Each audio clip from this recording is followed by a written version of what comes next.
At this time, we would like to thank the staff of the NOMO, the Afro-American Studies Center, the Black Students Union, ASUCLA, Associate Student Speakers Bureau, Student Legislative Council, Graduate Student Association, University Religious Conference for making this great event possible. Now I'd like to introduce Brother Alan Brooks, Editor-in-Chief of the NOMO.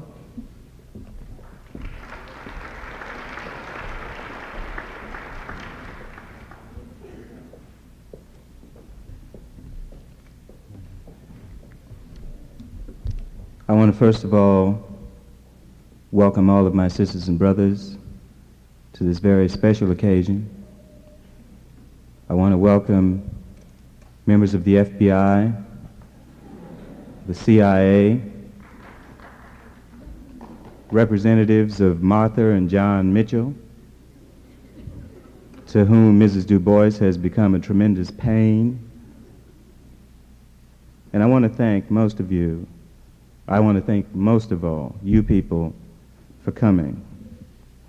I had the good fortune Sunday of last week to go to San Francisco to hear what, in my opinion, was the most dynamic, the most powerful message that I've ever been exposed to in my lifetime. That message came from Mrs. Du Bois. I thought upon hearing it that it was something that should be shared with the people in Southern California, both black and white. And with that in mind, I set about putting the wheels in motion so that we could share Mrs. Du Bois with you. For those of you who are not aware of who she is the wife of the late Dr. W.E.B. Du Bois, and in her own right, an intellectual and a scholar. It is my pleasure at this time to bring to you Mrs. Shirley Graham Du Bois.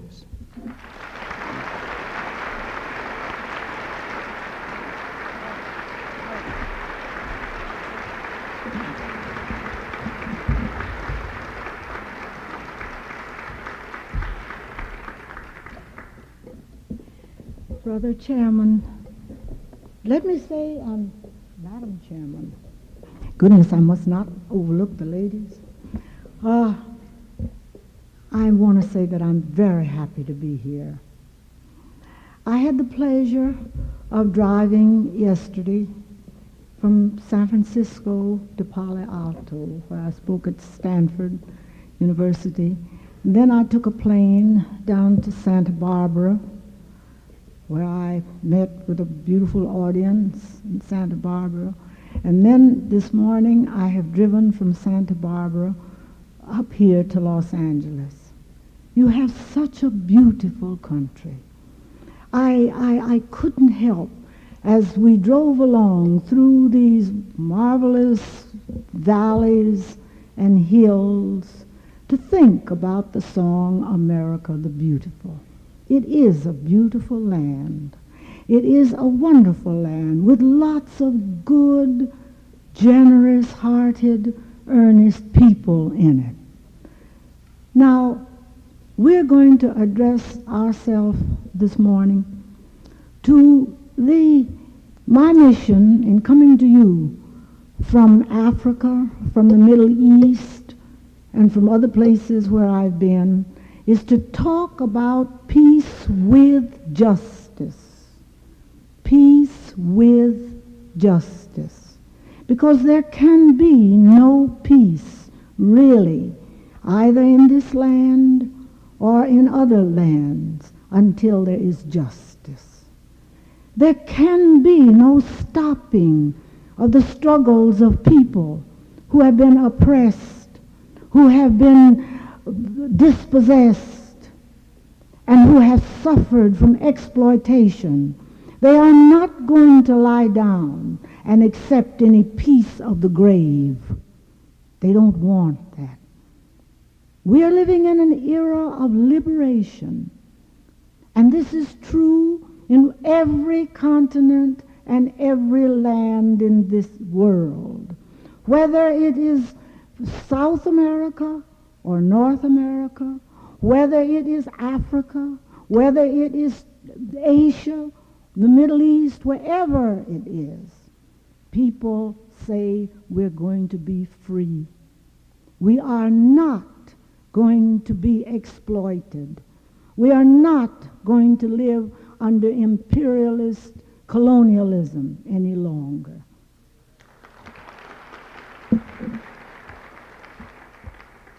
My father was a Methodist preacher, and there were several texts which were his favorites, which have remained my favorites too. And one of them was, "Ye shall know the truth, and the truth shall make you free." You shall know the truth, and the truth shall make you free.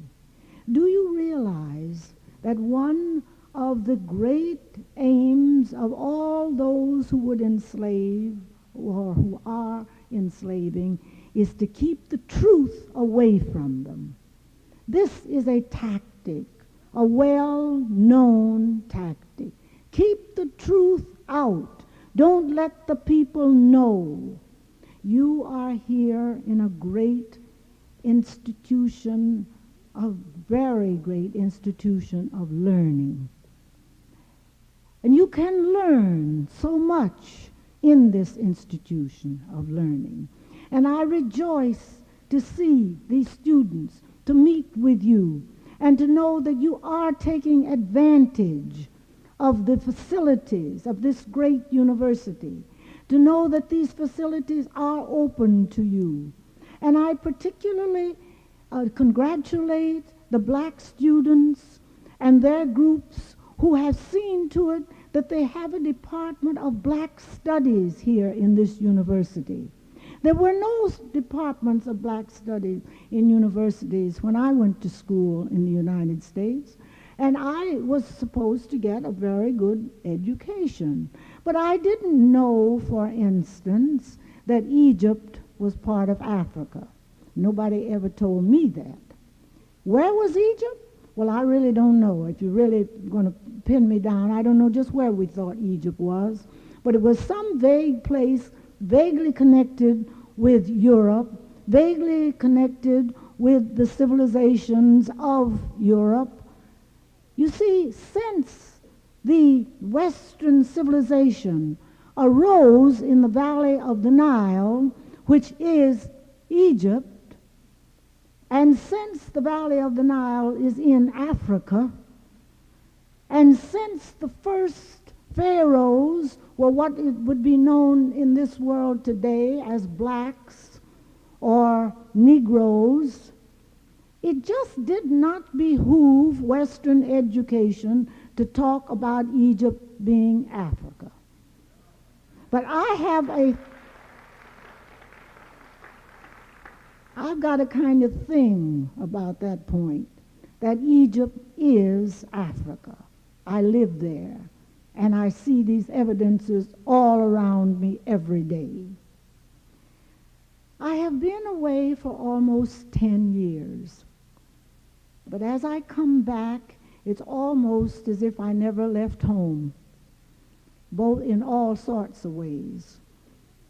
However, there are some new things here, and one of them is this growing consciousness of black people, the growing consciousness and belief in themselves, the growing consciousness in their own dignity and in their own traditions and in their own background. You see, years ago, when my husband, almost 70 years ago now, began to write Souls of Black Folk, Gifts of Black Folk Now and Then, Black Reconstruction, his use of this constant word black, he was considered a little eccentric, a little off. Why is he always pushing black? You see, it's taken pretty near 50 years for you to catch up with the fact that black was important.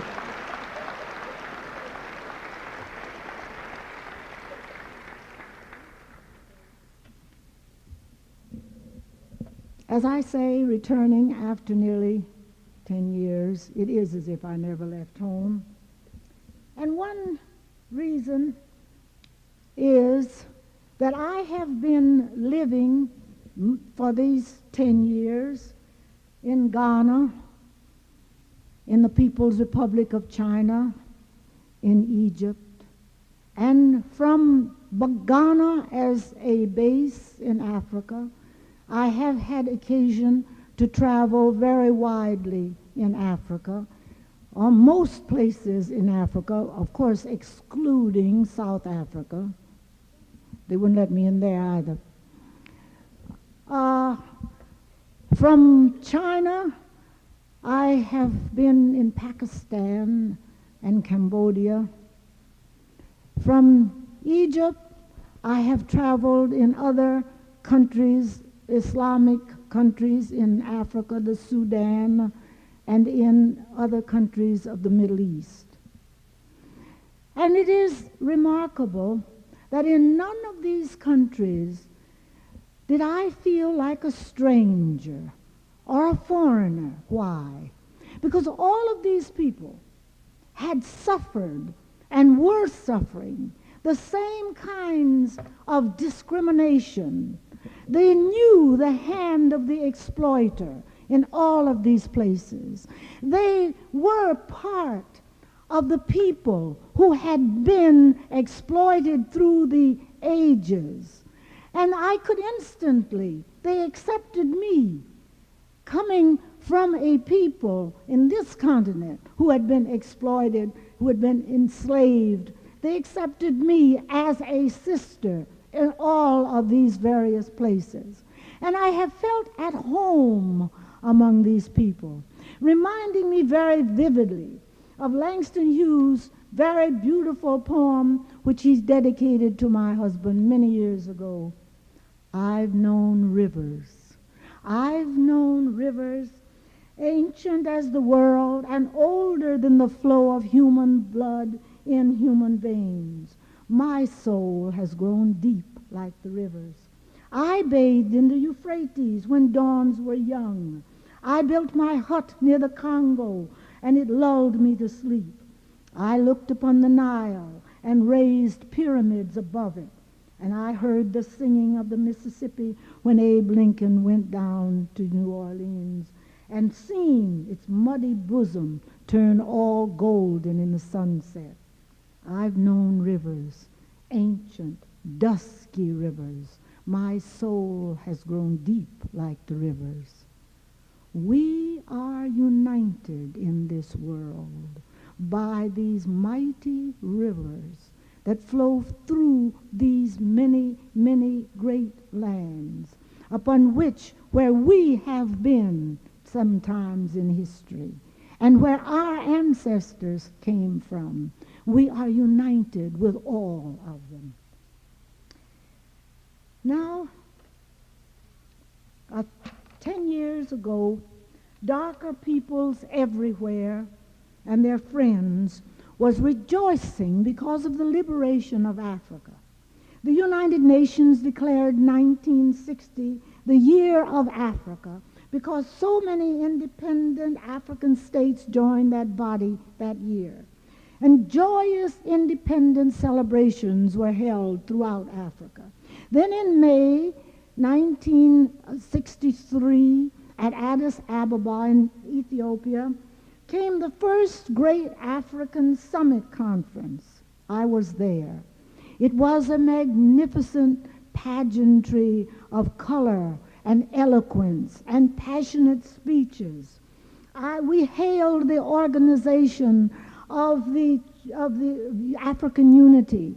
The Charter of African Unity was signed there. And we wrote about it, how wonderful it was. I was one of the many people who wrote about how wonderful this was. I know now that much that happened at that summit conference was really very foolish and very naive. Why do I say that? For how sensible was it to stand up and proclaim our intentions to the world of imperialists, colonialists, neo-colonialists, plunderers and thieves, when we did not have the power to rebuild Africa in our modern world. We boasted at that conference of an independent, united Africa, a strong, bountiful Africa. We told of the marvelous resources of this continent, of how we were going to take them and use them for the development of our own people, how we were going to be able to invite the children of Africa, wherever they were, to come back and share in the riches of this very, very rich continent, beautiful continent. We got up there and told all of our plans. And before the ink on that charter was dry, the enemies of Africa had united to bring us down. And in a short time, wave after wave of coups d'etats swept across the continent, and country after country fell under the man's hammer. Imperialists, neo-colonialists, call them what you will, whether they come from west or east or north or south, they are the same greedy exploiters. Had my generation learned so much that we thought we would liberate Africa by cooperating with the age-old exploiters of that continent, they who had grown fat and sleek and prosperous had never will have, and have not now any intention of retreating into their predominantly cold gray fastness of their northwestern zones. They love our African sunshine, our beautiful broad rivers, our bright gold, our sparkling diamonds, our copper, magnesia, bauxite, and oil. They do not love Africans or the children of Africa, wherever they are. Among the various decisions of the Western world, which have affected the lives and destinies of Afro-Asians, the non-whites, the peoples of the so-called Third World, none have revealed more clearly the very essence of Western racism, nor demonstrated more conclusively the capacity of the Western world to transform, translate, and legitimatize its basic power thrust under the cloak of international law and morality. Nothing demonstrates it more clearly than two decisions which were reached in London, one in 1909, the other in 1917.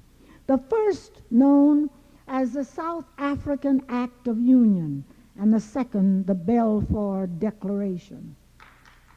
South Africa and Palestine, land some 3,500 miles apart, but each the concern of the same imperialist interest, each sacrificed in the name of Western peoples and British empire building, and the details of the sacrifice arranged by the same statesman. In both cases, a perceived injustice committed by Western powers against the Jew on one hand and the Afrikaner on the other was to be atoned for at the expense of those judged too uncivilized, too primitive, too backward to establish an equal moral claim. In both cases, the self-identification of the Afrikaner and Jew as a chosen people, the inheritors of promised land, was explicitly and implicitly accepted by first Great Britain and subsequently by the bulk of the Western world as proof of its own capacity for tolerance. In each case, it was for the natives a crime to protest or to give any resistance. It was treasonable and illegal. It violated the canons of international morality. It was in 1900 At the first racist conference meeting in London, that W.E.B. Du Bois enunciated that oft-repeated but little heeded warning. The problem of the 20th century is the problem of the color line, the relation of the darker peoples to the lighter races of men in Asia, in Africa, in America, and in the islands of the sea. It must be noted that he was speaking of the world, not simply of America. This conference met during the Anglo-Boer War of 1899 to 1902, and this body urged Great Britain to seize the opportunity resulting from the imminent victory of Great Britain over the Boer settlers in South Africa to guarantee the human and political rights of the African majority. Chamberlain did affirm that Her Majesty's government will not overlook the interests and the welfare of the native races. Yet, when the Boer forces lay prostrate and their theories of race supremacy, slavery, and chosen people mythology appeared in disrepute, British liberal and humanitarian sentiment saved the situation for the defeated white minority. And in 1909, when the Act of Union was signed, it was hailed as a great triumph of liberal magnanimity, since it conferred upon the white minority population the capacity to rule without impediment or any necessity to respect the rights of the indigenous population who were excluded from all governmental bodies. Throughout the entire history of the Union, Council urged the Africans not to put forth any extreme demands, since this would only play into the hands of the reactionaries. And that while the racists had no scruples about setting forth extreme demand, compromise was always in favor of the whites. Militant African organizations and leadership was rejected in favor of compromise, and in the end all was lost. At this time, Lord Belford, whose name comes in later, said, "The only glimmer of hope of dealing successfully with the real race problem in South Africa is not to attempt to meddle with it ourselves, but having made this Union Parliament, to trust the men of like way of thinking as ourselves to rise to the occasion." Harold Wilson, some years later, refusing to use any force in Rhodesia on the basis that these people of Ian Smith's regime, were kith and kin. And therefore, while Great Britain can rush ships and parachutes across the ocean to Little Anguilla, to Bermuda, and to any other spot in the world where non-whites lift their heads, they could do nothing at all to prevent 200,000 whites in Rhodesia from taking over and practically enslaving the millions of blacks in that country. The Pan-African Congress of 1923 protested against what was happening in southern Africa and said, "What more paradoxical figure today confronts the world than the official head of that state, Smuts, trying to build peace and goodwill in Europe by standing on the necks and hearts of millions of Africans." In Cape Town, the legitimate capital of fascist South Africa, the legislative capital, stands a giant statue of Cecil John Rhodes, with his right hand prophetically pointing northward. Rhodes was the chief architect of British colonialism in southern Africa, and his dream was to colonize Africa for the British from the Cape to the Mediterranean. Fighting and wiping out everything in their path, his cohorts managed to push northward 2,000 miles. They were still a long ways from the Mediterranean, but they had come into rich, fertile lands and were bogged down in the attempt to wipe out the Zimbabwe peoples. When finally they managed to push them back into the jungles, They settled there, and they called the land Rhodesia after its founder. That's like, Columbus discovering America.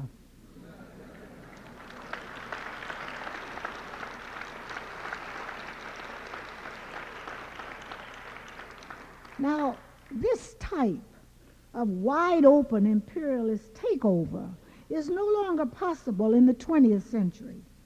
It's on a par with that arch-imperialist Disraeli making a gift of the Suez Canal to Queen Victoria and thereby gaining unprecedented honors for himself in the court of King James. But since fighting 2 world wars among themselves, with our help, primarily for the possession of the vast resources of lands belonging to non-white peoples, the whites have found themselves confronted with an increasing problem. The aftermath of these 2 world wars on dark peoples was unexpected. During the course of their fighting among themselves, they had spoken eloquently about freedom, about democracy, about courage, and about free people. And suddenly, these same words were being hurled at them from all over the world.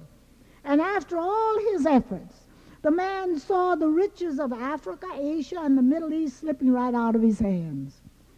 Fast and furiously, he worked out new devices to shut off such disastrous possibilities. In Africa, he granted independence here and there, after insisting on helping to write the new constitutions. He attended all the independence celebrations, and he made great speeches I never will forget, seated at the banquet table when Nkrumah was being inaugurated president of Ghana. And the British representative of the Queen made some remark something like this: "Now we shall march forward, shoulder to shoulder, our brothers in this new republic and in members of the British Commonwealth. We will go forward together to higher places of prosperity and advantage for all our peoples." Seated beside me was a half-asleep Ghanaian minister, one of the new ministers. Now, he was half asleep because they'd been working for day and night on these celebrations. He really hadn't had much chance to sleep for many hours. But he heard this man, and he looked up and said, "Boy, well, that's the first time I heard that we was walking shoulder to shoulder."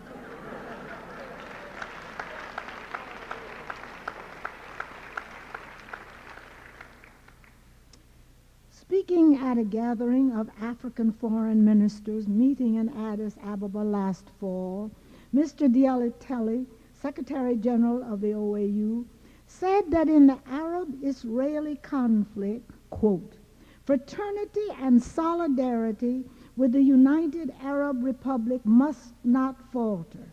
He warned, "None of our African states are safe from similar aggression. It is the duty of all African countries to condemn unreservedly the aggression of foreign troops, to call for their unconditional withdrawal from occupied territories." And the Egyptian minister, El Sayed Mohammed Fayed, told the conference, "Your brethren in the northern part of the continent shoulder the honor and responsibility of liberating an occupied part of the territory of a sister African country from imperialist aggression, which has been condemned by the international community." Until very recently, even in African countries, the struggle now being waged in this part of the continent has been shunted aside merely as a Middle East conflict, removed from the liberation struggles of Africa. For their own good reasons, divide and conquer, This is the way it is always presented in the Western press and radio. The situation became clearer and took on new meaning with a decisive revolution which took place in Libya 1 year ago last September. I want to talk just for a minute about Libya, an African country, a country in the northern section on the shores of the Mediterranean. It had been an Italian colony, and the Italian government had sent their overflow of people into Libya. They had taken over land there and settled their people on this land. This was some years ago. Then it was taken over for so far as everything was concerned by Great Britain. There was a king there, but this king really didn't have much to say one way or the other.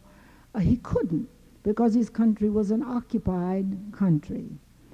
Oil had been discovered in Libya just a few years ago, very, very rich oil wells, so that Libya was producing great wealth, and its people remained very, very poor.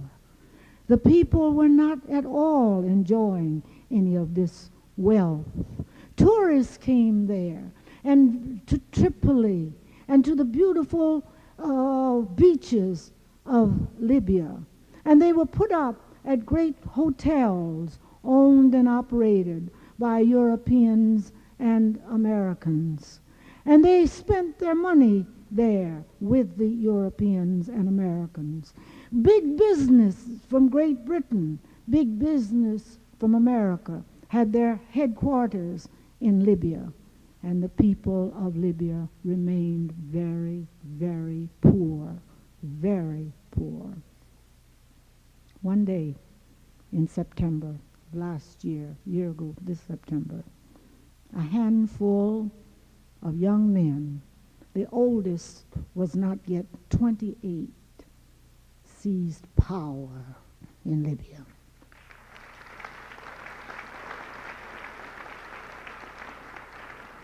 And I want to tell you that they seized power. I want to emphasize that. They had never held a mass meeting. They had never had a television or radio broadcast. They had never distributed a pamphlet. They had never made an appeal to anybody.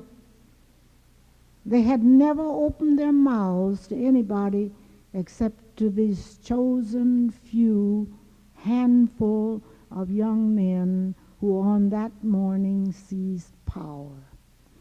The Western press in Cairo, I heard BBC say that there was a little trouble in Libya. But it would pass. The king was in Turkey, but he would hurry back. And he was there in, well, they said convalescing, resting and enjoying his boundless wealth. But they didn't exactly, it couldn't be very serious. You see, Great Britain had the biggest military base that it had was in Libya. The biggest American base was also in Libya. Well, so it couldn't be anything particular. Well, then we heard that the king had changed his mind about returning to Libya. He never did return to Libya, and he signed some papers of abdication. And then the next thing we heard was that the British and American bases had been told to get off of Libyan soil.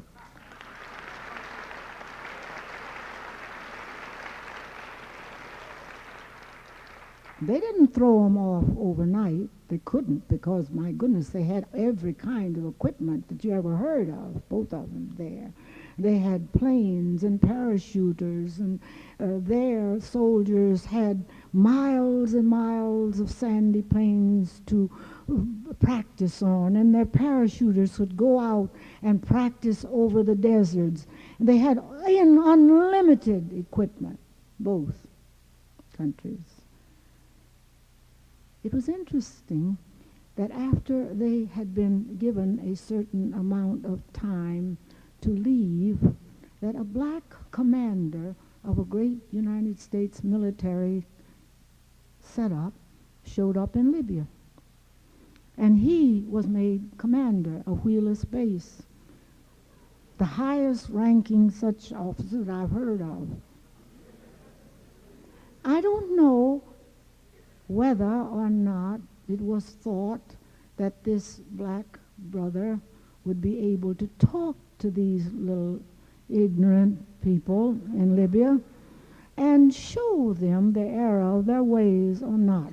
I don't know that. I don't know that at all. All I know is that when he arrived, he was told how many weeks they had to get out.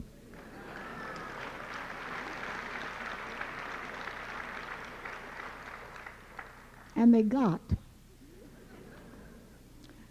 Great Britain is still looking for some place to settle down in, because you do know that no country in Europe is going to let Great Britain have any military base on their soil. Not a country in Europe is going to allow that. And England, Great Britain, is too small for any such kind of base. And anyhow, Great Britain's got so much trouble with the Irish in Ireland that they got a war on their hands right inside the British Isles. So they don't dare set down any more military equipment for fear it might be captured by the Irish. So the British are out looking for another base. Now they've decided that they're going to remain east of Suez. The last government has said that they're going to leave east of Suez. Now they have decided that they're going to have to remain east of Suez. I make a prophecy, they're still going to leave east of Suez. You see, peoples have just decided that they've got to be free. Now let me say a word about this Balfour Declaration, because I do want to tell you one thing, though, before I leave Libya. Wheeler's Base has been renamed. It is now called W.E.B bin Nafa. I'll tell you who W.E.B bin Nafa was. He was a black commander of Islamic forces that swept across the northern Africa and drove the Roman legions off of African soil and went up into Spain. He was a black African commander, and Wheeler's Base is now named after a black commander, W.E.B bin Nafa.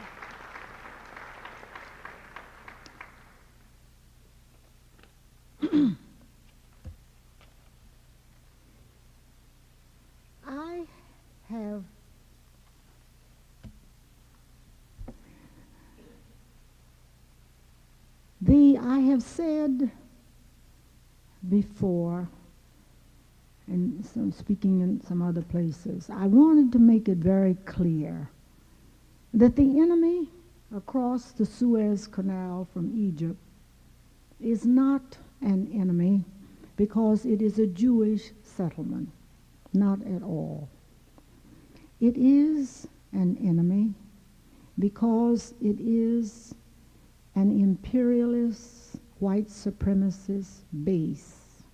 That's why it's an enemy. And I want you to understand that when you hear about the planes and you hear about the commando forces crossing the Suez Canal, to know that our forces have not dropped one bomb on any Israeli soil. anything that they have dropped, any commanding forces that they have in crossing the Suez Canal, they're still in Africa. They're still in Egypt. They have been fighting a defense war to drive invaders off their land. They have not been fighting an aggressive war. Up to this date, they haven't. This must be understood. I have visited in Cairo a synagogue which is said to have been founded by the prophet Aaron. You see, when they said it's been rebuilt and built over and over and over down through these hundreds of years, thousands of years really. You see, when Moses led the children of Israel, this is what I was told by the rabbi of this synagogue. When Moses was leading the children of Israel out of Egypt, not all of them wanted to go. Just like our folks. Just like our folks. You know, not all of us follow nobody. So it seems that the children of Israel didn't all want to follow Moses. And they decided they wanted to stay in Egypt. And so Aaron, the story is, set up this synagogue. This area, which is now incorporated into Cairo, of course Cairo wasn't there when this happened. It was a small village, not so very far from the pyramids. When this area, which is now part of Cairo, is still a predominantly Jewish community. They have their kosher shops and all other things that you see in a predominantly Jewish community, and there has never been a pogrom in Egypt. Never. Never down through the years. I will say something else about Egypt. Many of you may have heard the word, as I'm sure I first heard it, when I went to Sunday school and I got my picture card and I learned about how the angel of the Lord appeared unto Joseph and told him to arise and take the child Jesus and his mother and flee into Egypt, because Herod was going to kill the child if he could find him. And then this is in the first chapter of Matthew's. Then it is said that Joseph arose and he took the child and they traveled into Egypt. And the angel of the Lord told him further to remain in Egypt until I shall tell you, so that the prophecy might be fulfilled. Out of Egypt have I called my son. Now, you know, I think that this is one of the most cogent reasons why the white Christian world does not want to say that Egypt is Africa. How could they say that their Christ had to be taken to Africa to escape death? How could they acknowledge that according to the prophets, Christ should be called from Africa to save the world, to save them? How could they acknowledge this? I think it's one of the very important reasons why Egypt was sort of hung up there someplace dangling in midair and never talked about as being Africa. I'm quite sure it is one of the very important reasons. It is, I'm trying to say that Egypt is traditionally a place of refuge where people have come from persecution and been received generously. As a matter of fact, that's where King Idris is right now. He's in Egypt. He asked for refuge in Egypt, and Egypt granted him refuge. The children and the widow of Patrice Lumumba have lived in Egypt ever since Patrice Lumumba was killed. The children, the boys, are being educated in the schools in Egypt. They have found homes and refuge in Egypt. In Egypt, now that Ghana is wiped out as a real African state, the main sources, the main headquarters of the African freedom fighters is in Cairo and Dar es Salaam. This is why I know so many people from various parts of Africa. If I live in Egypt, there are refugees there from South Africa, from West Africa, from all of these places, from Angola, from Mozambique. They don't stay very long as a rule because those people get back in the front lines. They come to rest. They come to communicate, to reach other people, and then they go back to the front lines to fight for their liberation. This is what they're doing. But Egypt is giving this kind of refuge to many, many peoples, and to particularly those in Africa who are refugees. As a matter of fact, when the coup came in Ghana, not by the Ghanaian people, everybody who had been taking a really active part in the development of Ghana under Nkrumah was arrested. I was the director of television, and I was arrested. My brother, the brother who's in this audience today, and a lawyer from New York came out there to help me, and I eventually managed to get away. But I wanted to remain in Africa. I felt that I was needed in Africa, and I felt that I needed Africa. So I went to Egypt. And this has been my residence ever since, although I've been to a great many other places, but I always come home to Cairo. And I am made welcome, completely welcome, in that country. I want to say in closing, because I do want you to have lots of time for questions. I have been stressing the fact that Egypt is Africa. There's a lot more that could be said.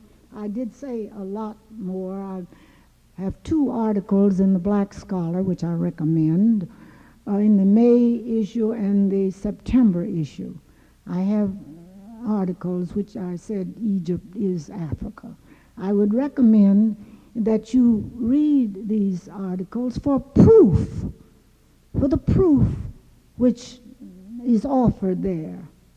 Read them. But why do I stress that Egypt is Africa? What difference does it make to black or white Americans? I stress it. I stress this fact because the dominant drive behind black movements in the world today, within the United States as elsewhere, is the determination of black peoples to assert themselves, to be themselves, to be proud of themselves, to walk on this earth with dignity. It is the determination to create such conditions that every black child may look at himself in the mirror and say with pride, I am black and beautiful. I have a heritage. I have traditions. I have a past. I have a history. My people have not only joined and built this country with their sweat and blood, bearing the heaviest burdens in the heat of the day, in the development, and in the falling of the forest and the digging in the mines. My people had borne this, but they have also given science, learning, art came from the valley of the Nile. And black men first lifted their eyes to the stars and were able to read the course of the stars in the horizon. Let the black child be able to say that to himself.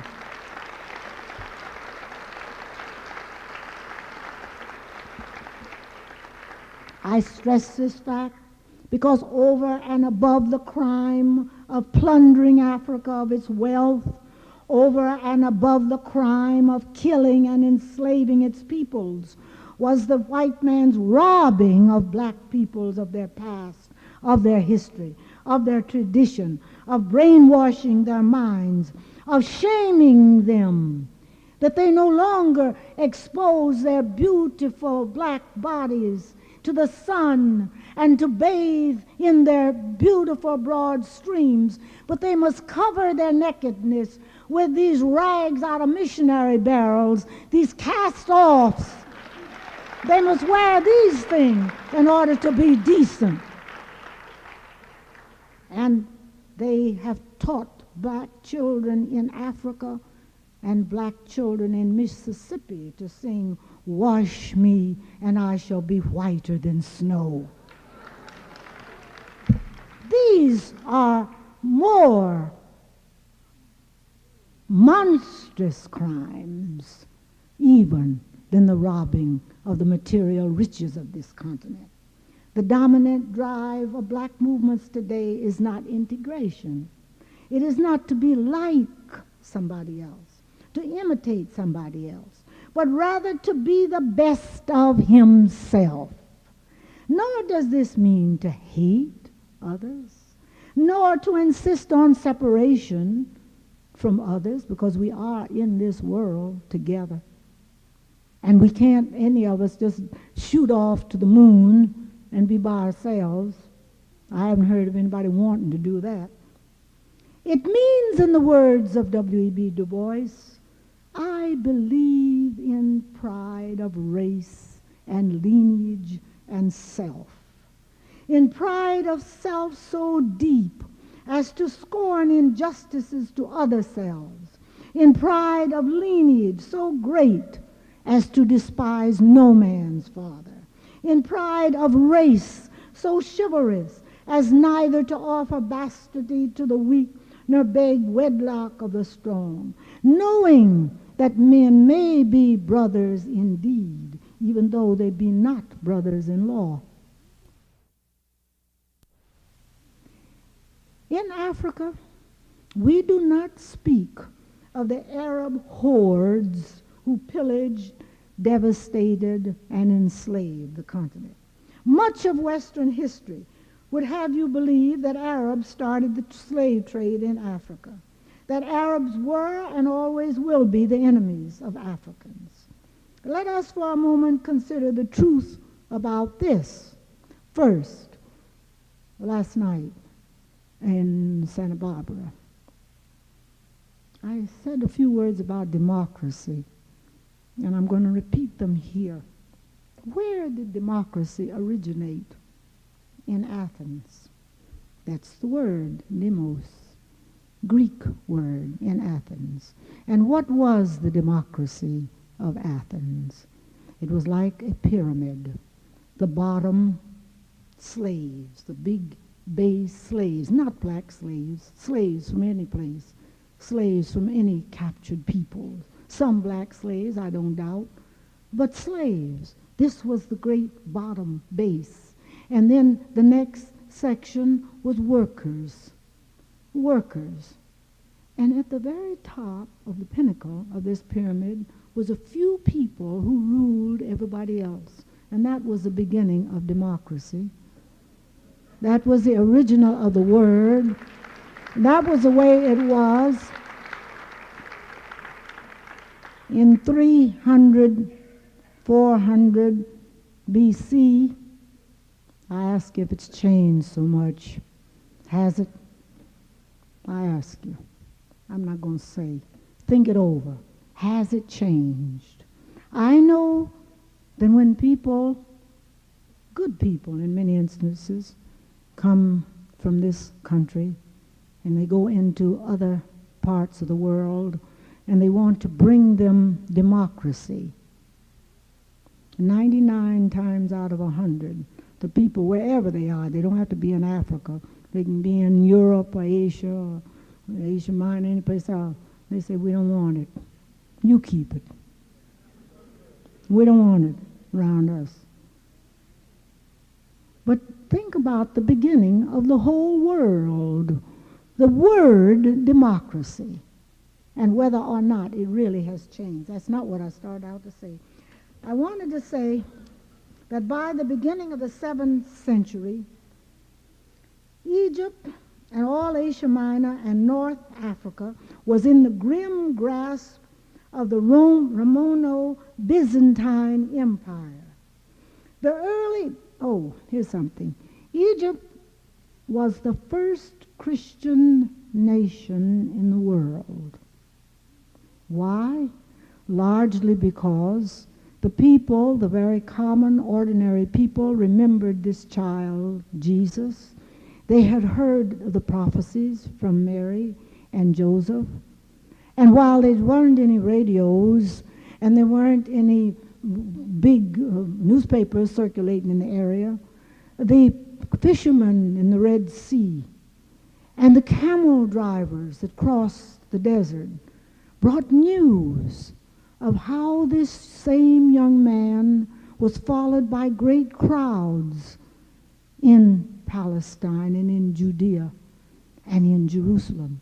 And they heard how he was crucified by the mobs and how the Romans turned him over to this fanatical mob. They heard all of this because the Romans were at this time the real rulers in Jerusalem. Everybody else was subservient. The Roman Empire had stretched all along here.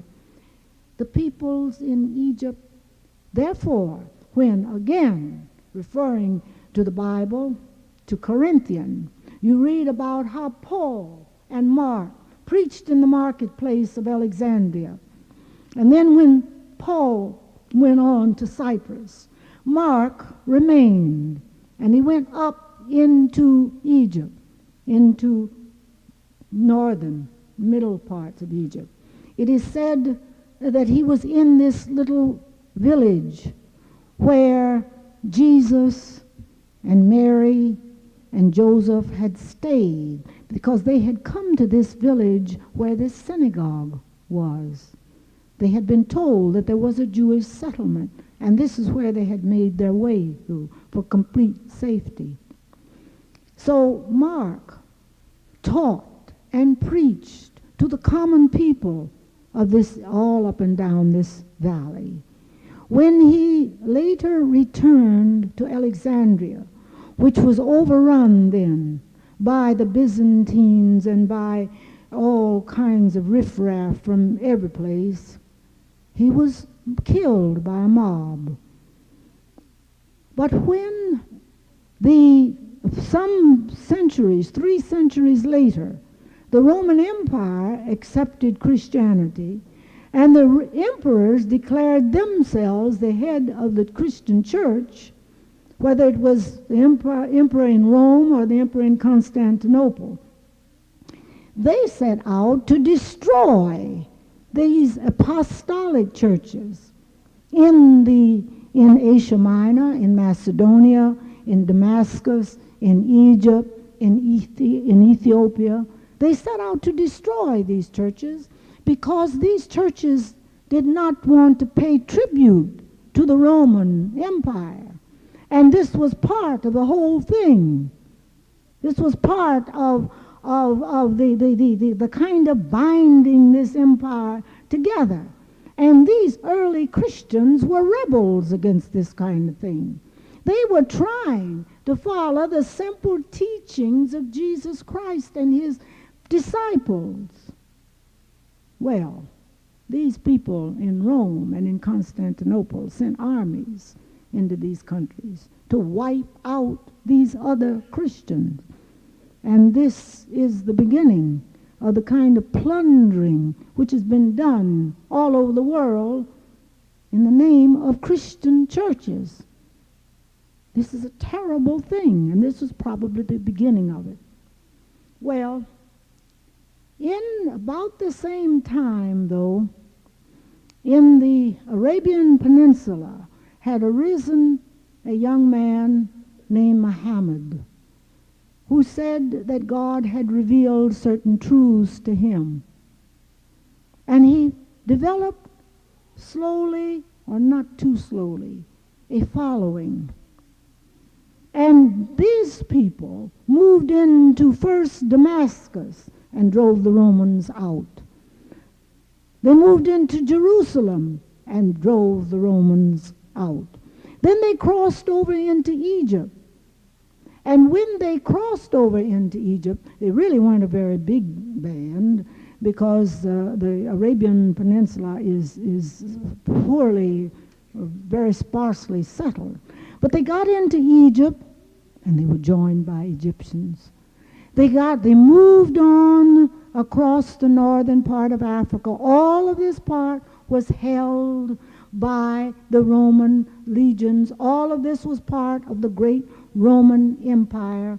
And this army, as it moved, it gathered forces in every country along the northern part of Africa. For instance, when they came to the ruins of Carthage, the old city of Carthage in Tunis, what is now Tunis. Carthage, which had been a great commercial center at one time, and which had been destroyed by the Roman legions with orders not to leave one stone upon another. Why? As revenge against Black Hannibal of Carthage, who had led his army into Italy and who had captured the whole of the Italian peninsula and who had held it for a long time. Well, 100 years after Hannibal was dead, they had to wait that long, these Roman legions, now strong, came back to Carthage. And they did destroy Carthage. They destroyed it. They didn't leave one stone upon another. They destroyed it utterly. And they burned women and children. They destroyed this city of this Black Hannibal. When this army of Muhammad reached the place where Carthage had once been, it was as if from the very rocks and crevices and ruins of old Carthage that black men came out to join them, to drive out forever the Roman legions. And so it was, as they moved across Africa, the Berbers and the Moors and all the other black peoples came in, until the Arabs will tell you that by the time they got to the Atlantic Ocean and were getting ready to cross the straits into Spain, the complexion of that army had so changed that it couldn't be called an Arab army any longer, because the Arabs were so much in the minority. It was the peoples of North Africa who swept across that strait, and before them stood a great rock, which they had to take first. And the commander of those who swept across that strait, was a very powerful black commander. And they took this rock. His name was Tarach. And they called in Arabic this rock the mountain of Tarach. And it was Tarach, which, when it's translated and changed to English, becomes Gibraltar. The Rock of Gibraltar was named after the black commander who took his forces into Spain in the year 711. This is a fact. This is not a fancy. What did they do? They brought into Europe a renaissance of art, of learning, of architecture. They brought new life into Spain, into southern France. They changed the music, the whole course of European music. Because before that time, they had the Gregorian chants, and they had the melodies weaving in and out. But these forces from North Africa brought rhythm. They had never had rhythm before. They changed the whole course. And out of these years developed what is called the Arab Golden Era. And during this time, Timbuktu on the Niger River became a great center of learning and commerce. During this time, the city of Cairo was founded, and the Azhar University was opened. And this is the oldest continuing university in the world today. During this time, the libraries and centers of learning of Baghdad and in Spain and Alexandria became places where scholars from all over the world went to learn. This was what happened once when Arabs and Africans united. And this is what Europe has sworn would never happen again. It mighty nigh ruined them. Certainly did change them. It changed the whole complexion of Southern Europe. Definitely. Next time you go to Spain or France or Italy or Sicily, you'll see the effects of this invasion all around you. All around you. Now, today, Egypt, Libya, Sudan, these countries, these African countries, are defending the continent of Africa. They are defending the continent of Africa. And should these countries fail in their defense, the whole continent can be opened up to a new wave of dominance. But they will not fail. They will not fail. Cairo stands its back against the pyramids, these age-old pyramids. The Nile River has been flowing. Gamal Abdel Nasser said to a reporter not very long before his death, he asked him about the worry about Egypt and so forth. He said, "We have been here for 7,000 years. We shall remain. We shall remain." And this is true. This is true. Gamal Abdel Nasser was the first indigenous Egyptian to be head of the state of Egypt in 2,000 years. For these hundreds of years, Europe has managed to keep some kind of descendant from some European family at the head of Egypt.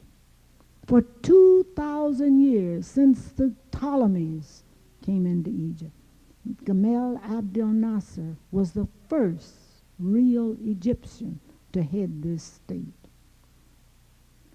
The West hated Gamal Abdel Nasser. He took the Suez Canal away from them. They didn't like that. They didn't like that a little bit. He did very many great things to strengthen his people to bring better ways of living to his people. He divided up the great lands that the feudal lords had held in the valley of the Nile, and he divided it up and gave it back in small portions to those who had been little more than slaves before he came to the state. He built houses. He opened up industries. And he, with the help of the Soviet Union, he built this great Aswan Dam, which is already reclaiming thousands of square miles of desert land so as to feed without any difficulty the growing masses in Egypt, not only in Egypt, but in all the surrounding countries. Now, there's so much more that I would like to say. I will say just one thing. It was predicted that when Gamal Abdel Nasser died, and I'm sure even here you saw on television and read in your papers about this tremendous outpouring of grief of the common people of Egypt. This was no planned demonstration. It was the little men, the little women, the peasants, they are no more real peasants, but the farmers, the agricultural workers, the factory workers, who rushed out there in the streets in their thousands and took his body away from the formal cortege and bore him to his grave on their shoulders, saying that he belongs to us. Nasser liberated us.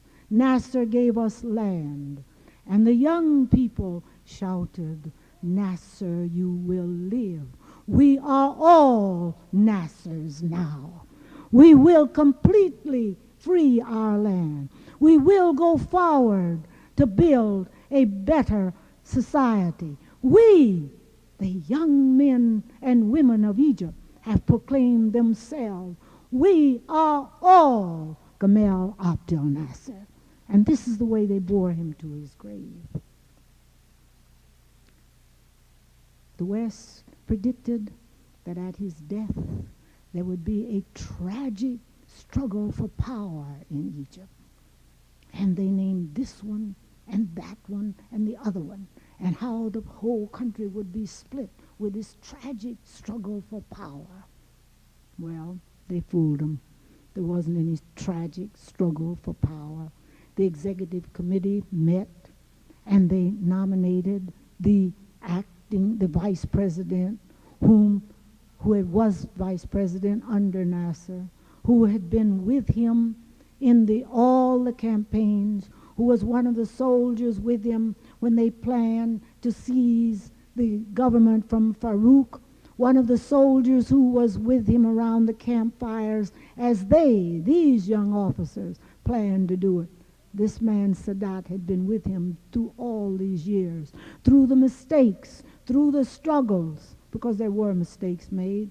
Nasser was not a governmental administrator. He didn't know anything about administering a country when he had to be head of the state. There just wasn't anybody else that stepped up to do and to lead.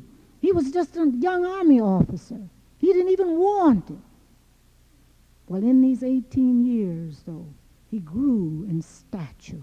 He grew in understanding, not only of his own people, but of the world outside. He grew in understanding that freedom was indivisible, that it had to be for all the people. He grew in the determination to bring schools and housing and all kinds of things to his people. He grew in understanding what it meant to be an independent state, economically as well as political. He understood that you can have a dozen national anthems, you can have a dozen national flags, but if your economy is controlled by outsiders, your country is not free. He knew this.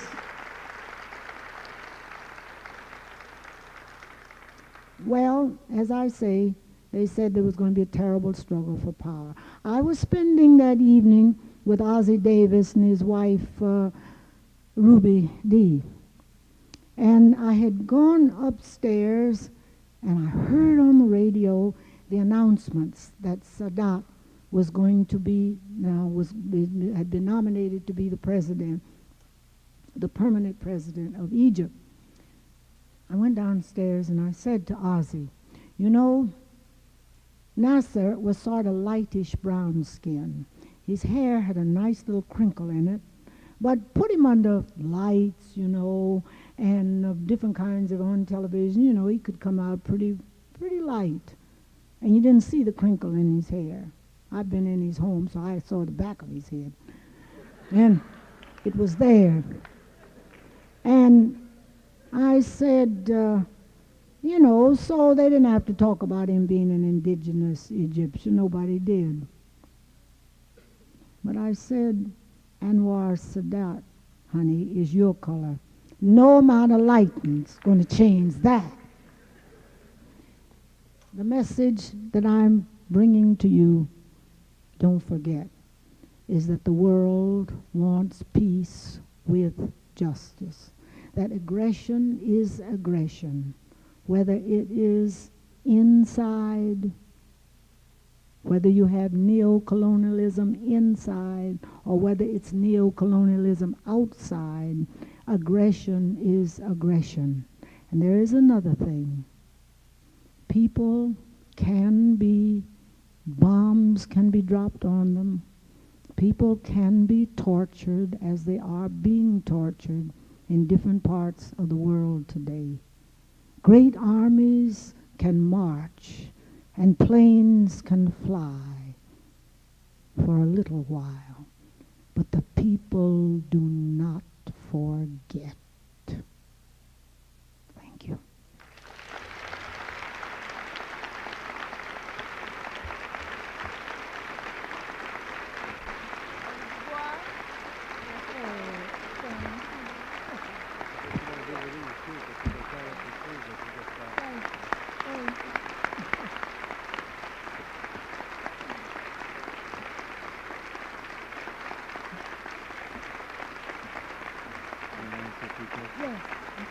I'll keep him short. I don't care. Tell him after. Yeah, wait. I'll leave my flowers. The occasion for the flowers that we just presented Mrs. Du Bois with was because of the fact that 2 days ago she had a birthday. This is our way of saying happy birthday. All right, now you tell him. Because of the lateness of the hour, we want to be brief, but Mrs. Du Bois will entertain questions from the audience. Are there any? Speak briefly a little bit about Kwame Nkrumah, please. Kwame Nkrumah is in Conakry, where he was cordially received by the people of Guinea after the coup took over Ghana while he was out of the country. This much you know. I saw him, the last time I saw him was a year ago, last fall. He is writing, he is studying, he is working. He is in good health, and he is resolved to go back to Ghana. The assassination, the character assassination of Kwame Nkrumah equaled nothing that I've ever heard of in history. Not about Hitler, not about Mussolini, the things, the lies which were told about him. And I want to tell you, as one who was in Ghana, the first time in 58, then for 6 months in 60, and then moving there in 61, that these were lies. He was not a corrupt man. He was not woman chaser. He was not well, everything that they said about him, and I mean, they said such terrible things about him. And I want to tell you that this kind of character assassination was part of the imperialist plot, not only to get rid of him, but to remove his influence. Because Kwame Nkrumah was trying to build a black nation which would be free economically, which would walk in beauty and dignity, and which could say to all the children of Africa, wherever they were, that if you want to come home, you will be welcome. This was the kind of Ghana he was trying to build. And this kind of Ghana was the greatest threat to the neo-colonialists in this world. They got rid of him because he was the most dangerous man in the world for them. Thank you. Anybody else?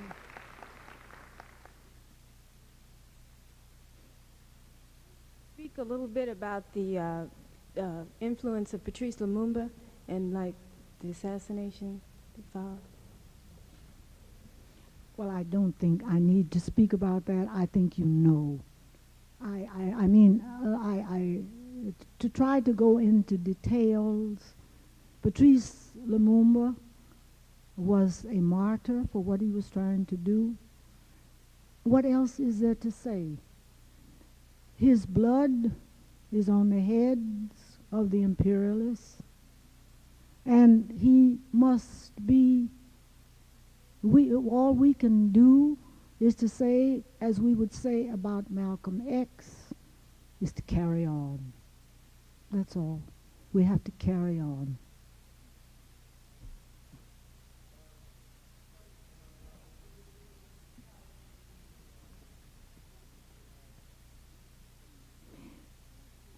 I can't speak glibly about Kenya. I think he's still in jail. I think that this man had also wanted to see an independent and free Kenya. And I think the result is that he's in jail. I think that's all I can say. Comment on the Biafran efforts for independence.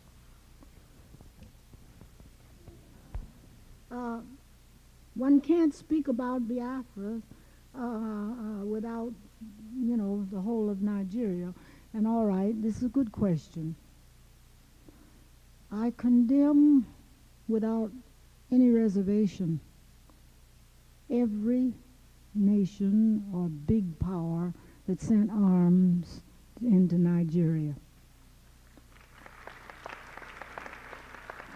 Had these arms not been sent there, thousands of people could not have been slaughtered and died. The war could not have gone on as it did, this fratricide war. They would have had to sit down and settled it. All the countries who sent arms to Nigeria, I am convinced, had ulterior motives. There's oil in Nigeria, lots of it. You see, if you will look at the map of Africa, you will see a strange thing which differs from the map of Europe or the map of Asia. You will see these straight lines, these square cuts. Now the reason for that is that in 1884 in Berlin, the enlightened countries of the world, enlightened in quotes, divided up Africa among themselves. They divided it so All right, this is you. This belongs to Great Britain. This belongs to Germany. This belongs to Portugal. This belongs to Spain. This belongs to Italy, so forth. They divided it up just exactly like that. They consulted nobody in Africa about a single boundary line. They broke up, they divided tribes. They divided clans. They divided families. And they put together tribes who were most dissimilar and who really shouldn't have been massed together. But they didn't care. They divided it up for their own good reasons, apportioning this section and that section. Therefore, I don't regard any boundary line in Africa as being sacred. The people of Africa had nothing to do with it. Now, in this last 10 years, there have been endless border disputes between the countries. And most of them have now been settled by agreement, by coming together and by agreeing to, chop off maybe a little bit here, maybe to run the boundary a little bit different, and so forth. Most of them have been settled. The last one was the boundary line between Morocco and Mauritania, which was settled only last year. There is still a good deal of dispute between Somalia and Ethiopia. That has not been settled. Now, Nigeria was a very large area, and this was one of the areas that the British had hogged up and drew some long, big lines around, about a whole lot of people. The people were very dissimilar, very different, culturally, religious differences, and all kinds of different, traditionally different. I could never see what was so terribly wrong if some of the people inside Nigeria got to the point that they wanted their own independent country. This was particularly true because the present government in Nigeria was never voted in. It came to power by a series of pretty bloody coups. The prime minister was assassinated. The next man, those people who took over the government then, the head of that was assassinated, and I think the next one was assassinated, so now we have Mr. Guam at the head of the government. So I didn't feel that he was a sacred figure either. So why shouldn't these people in the part of Nigeria which they called Biafra, and who had suffered terribly during the course of these various coups, many, many hundreds, probably running into thousands, had been murdered and so forth. Why shouldn't they have their own country? And that's the story. But all of these great powers rushed in, and they sent in arms here and there and other. And people have died, slaughtered, starved to death. The country is now just almost laid in waste. And these people have oil concessions, and the other peoples have oil concessions, and so forth. I don't know what the future of Nigeria will be. Mrs. Du Bois, I'd like to ask you two questions. One, have you seen Stokely Carmichael, and what is he doing? And how do you feel about his new ideology of Pan-Africanism, and what is the implication for black people? That's a loaded question. Now, I haven't seen Stokely Carmichael for a couple of years. And I don't know what his new ideology is. And therefore, it's utterly impossible for me to talk about it. I have heard this and that and the other, maybe the same kind of things that you've heard. But I really don't know. I just don't know. I'm sorry. All right. As you know, most of the modern historians hypothesize that white racism began with the inception of the New World. And there appears to be a great deal of historical events that indicate racism before this. And I would like you to comment on whether or not you believe racism, white racism toward the third world people existed before the inception of the New World. In antiquity, among the ancients, you have so many records in Greek and in even in Roman times of the high regard in which were held certain black scholars. There are many references. And therefore, I would say that racism as such hardly did exist in ancient countries. It just didn't exist. And slavery certainly was not confined to Africans. And then there was another thing, that African slaves among the Romans were considered very valuable. They were bought to be teachers of their children. They were, Aesop, was a slave. The man who was given to the world Aesop's fables. He was a black slave. And he was a teacher in Athens. But he was a slave. There are other scholars, African scholars. Leo, the African. I don't want to say it that word because it sounds like South of Africa, and it certainly wasn't that. I'll say African. Say it quick.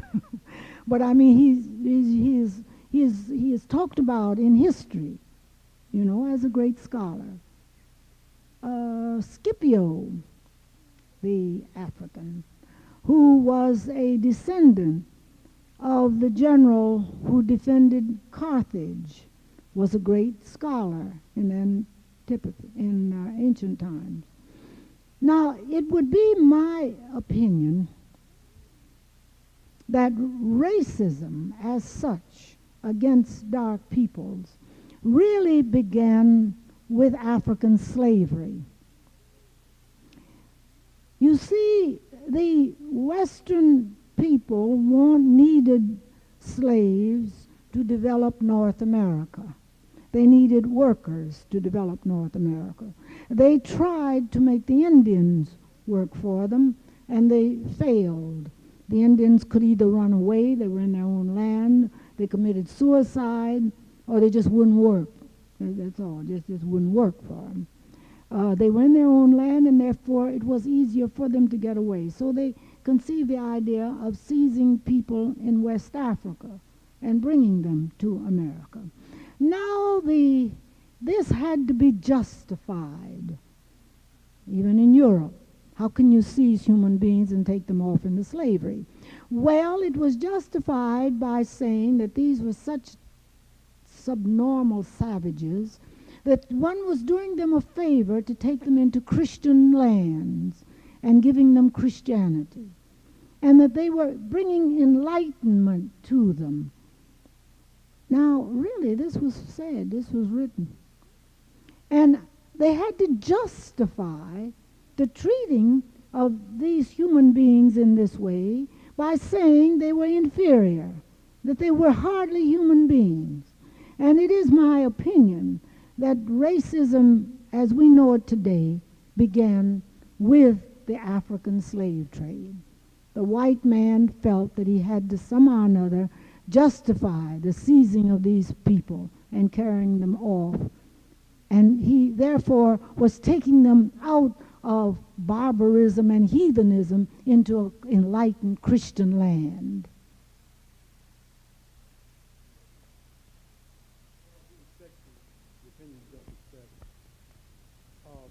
Could you possibly address yourself to the two instances that I have in mind? One is the Aryan, so-called Aryan invasion of the Indus Valley and subsequent conquering of India and the caste system that was subsequently set up, which was to some extent based on color. And also I have in mind Alexander's invasion of various non-white countries. And What were your questions? it's in regard again to racism having been practiced against the darker people of the world before the inception of the New World. And I'm trying to cite two examples that seem to me to be evidences of this. Well, now you mentioned one that I know something about, and that is about Alexandria. Alexandria never came into Egypt to conquer Egypt. He came into Egypt, he was after the Persians, and he came, the Persian army was in Egypt. I have one question concerning... All right, we just got a minute. Now, where does this voice come from? Here I am, right Yeah, here. I don't see you yet, but that's all right. The light's in my eyes. Oh, yes, now I see you. Right.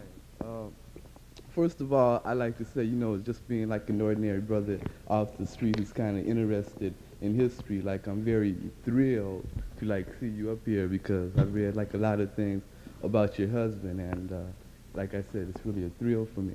But my question concerns your husband, and like I've read a lot of things about your husband's relationship with Marcus Hosea Garvey, and like most of these things have been negative. Like maybe the relationship was negative, and I maybe shouldn't even bring this up, but for like clarification and for like, you know, a yearning for truth in a sense, I like to, you know, like know something about it. Right, now Right. this has to be the last, but I'm really very glad the young brother brought this up because I'm very glad to clear up some misunderstanding. You know, one of the weapons a man uses is to divide leaders and to say that the leaders are fighting among themselves. They're still using it, isn't that the truth? So there was big noise about in the United States about the controversy between Booker T. Washington and Du Bois. Big noise about controversy between Marcus Garvey and Du Bois. Now, these controversies never existed in neither case. Just since I mentioned Booker T. Washington, Du Bois and Booker T. Washington wrote a book together. And the book is by, I think Washington's name comes first. Booker T. Washington and W.E.B. Du Bois. It's called The Negro. I don't think you can find any place, but anyhow, it was published. That takes care of that. Now, about Marcus Garvey. Marcus Garvey came to this country from Jamaica, coming in 1916, and he set up his association, Negro Association for Improvement. I've got this in my notes someplace, and I wanted to have the name right, but you know what I'm talking about. And he had a lot of very good ideas, which, well, all right, let me go on. But he did not know conditions in the United States very well. Now, he came from Jamaica. He was an adult. And he came after the First World War. But he was able to mobilize black people in these crowded urban centers where they had to live under terrible, terrible conditions. He was able to give them hope for something better. And he taught them industry and to save their money. And then he wanted to take those who wanted to go back to Africa. Now, the whole movement wasn't a back to Africa movement, and this is one of the misconceptions. He bought 3 ships. These were rotten ships. They never would have got past the Goddess of Liberty. He did not know so many things about corruption, about being cheated. Nowadays, a person who buys a ship, this is one of the big improvements in the United States, really the ships do have to pass an inspection. But apparently at that time, either they didn't have to pass any inspection, or if they did, these were dishonest inspections. They were rotten ships. They wouldn't have carried anybody anyplace. He was never allowed to set foot on any African country himself because, after all, at this time, Africa was owned completely, and they kept him out as an unfavorable immigrant or something like that. I've heard that statement lately, too. when he was deported and sent back to Jamaica. He later went to London where he died. And when he died, I'm sorry I don't have with me what Du Bois wrote about him in The Crisis. I will repeat it as well as I can remembering it. He said Marcus Garvey was a man of vision. His scheme was a bit bombastic, and it was on the whole unrealistic. But this was a good, honest man who was able to mobilize and to bring together people, black people in masses, to give them new hope, to give them new courage, to give them an understanding of themselves as nobody else had ever done. And that what he did has spread throughout all Africa and in Europe. Du Bois paid beautiful tribute to Marcus Garvey. They never fought each other as the man would like to have it thought. Thank you.